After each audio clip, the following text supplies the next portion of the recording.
Many students are complaining about just that, walking.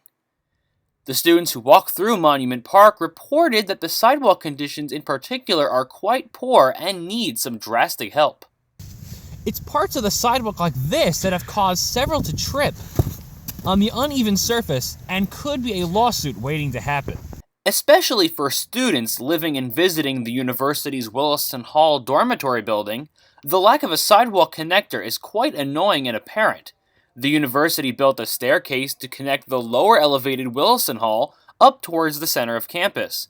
But once reaching the top of the stairs, as Shel Silverstein once wrote, it's where the sidewalk ends.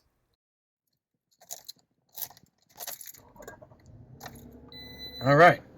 Now, before we head out, we got all of our stuff in the car. I think we're just about ready.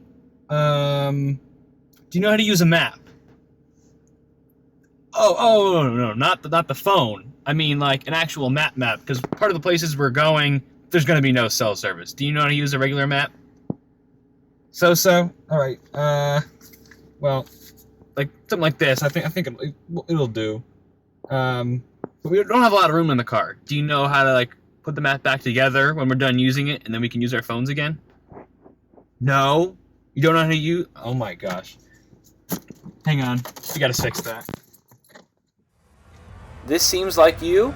Aw, man, come on, Ryan, take a break. Hey, come on, guy, let's hammer down. Let's go. Come on, man, please. Come on, man, let's go outside and play catch or something. If so, it doesn't have to be. Work is important, but your mind needs a break too. Studies show that a small break increases one's ability to focus on a task for a prolonged period of time. So see your friends, go out for lunch, get some fresh air, because taking a break is good for your health. Because at this point, we are more divided than we've ever been. And, Hillary is looking to be like, she who was always inevitable. And, we have people looking at possible third parties. So I think we have to start considering as a party, how do we respond to another progressive president? It's hard to think about, but at this point, Clinton still is one of the weakest candidates. Well, I'm Luke Hutchison. I am a sophomore by year, junior by credit, pre-law history double major. I'm from Freedom, Pennsylvania, which I love that name for politics. As it stands right now, I'm kind of disheartened. I'm a true red Republican, and looking at the race, I'm kind of disheartened to see what's happening with Donald Trump.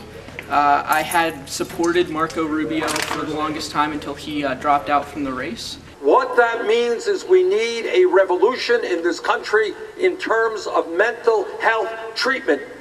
People should be able to get the treatment that they need when they need it. Whenever anybody in this country is killed while in police custody, this should automatically trigger a U.S. Attorney General's investigation. My political views line up more or less with the Democrat/Libertarian candidates in the election. I look at what the Republican candidates have to offer, and my views definitely do not align with theirs. Mine definitely align more or less with the Democratic Party, more than it does the Republican. Which is strange because I come from a family of long-breaded conservative Republicans. Hillary, I went to her campaign rally last week. She said a lot of good content, a lot of good things, but, in all honesty, I could see myself voting for her, but her backstory and the things she's hiding, the whole email scandal, Benghazi, things like that, are things I don't want to see in a candidate, that she can't be an honest person. Bernie, I really love what he has to do with the politics and all that, his ideas for free college and things. I like all that, but do I see them being realistic? No, not really. Now, we've talked several times. You came in the same year I did.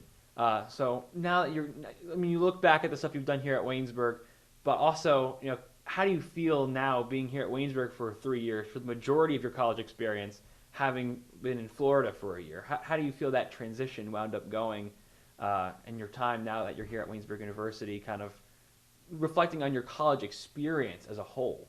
Looking back at my college experience, Ryan, I think that my time at Waynesburg here has meant so much to me. I had a great year in Florida my freshman year of college, but when I transferred into Waynesburg, I was looking for a place that I could really, jump into and love. And that's what I found with Waynesburg. Every area within my major, within social life, I've found deep friendships, people that genuinely care about me and I care about them. I could go on and on, list after list. So last question for you. You are given 30 seconds at graduation to speak in front of everyone. What do you say in those 30 seconds? I mean, there's so many different things I could say. But what would you say? What would I say? I would first of all start by thanking Waynesburg University for being the place it is and for having such an impact in my life. And then adding on to that, once I would thank the appropriate people, the friends I've made, professors that have had an impact on me.